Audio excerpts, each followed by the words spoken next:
The end of life.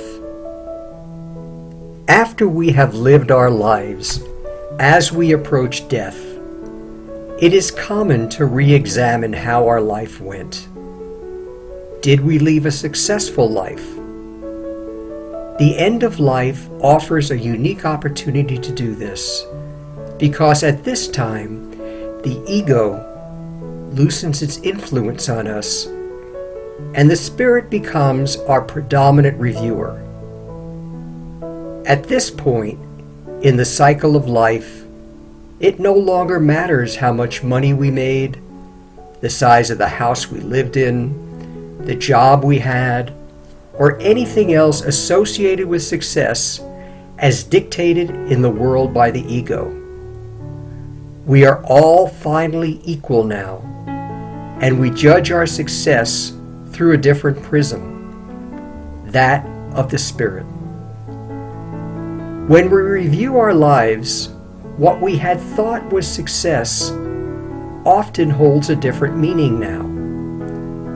It is at this time, especially during the last few days of our life, we come to the realization what we thought was important really was not.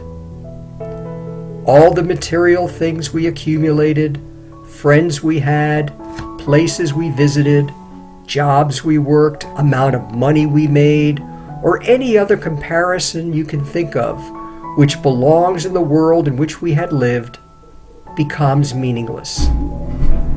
It is at that moment, the moment where the ego has minimal control over our actions and decisions, the true meaning of life finally becomes clear.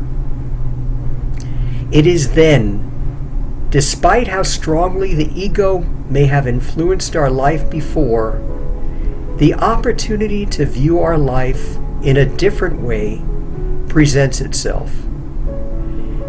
At this time in our life, primarily viewing our lives through the eyes of our spirit, we may find we have many regrets. We begin to understand the selfish pleasures in the world we had sought were not very important.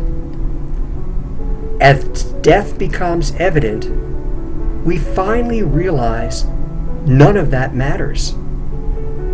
When we die, unless our culture is like that of the ancient Egyptians, our body will be buried or cremated, and nothing we accumulated during our lifetime will accompany us.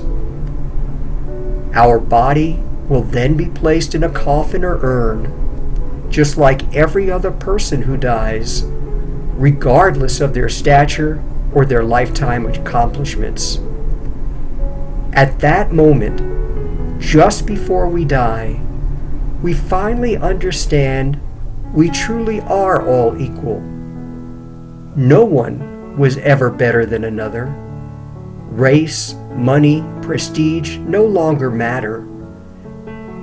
As we get closer to our death, it becomes evident the path the ego had us follow to find success and happiness may not have been the right path after all. The fear, hatred, and prejudice we once felt are no longer important to us, not because we are going to die, but because it never did matter.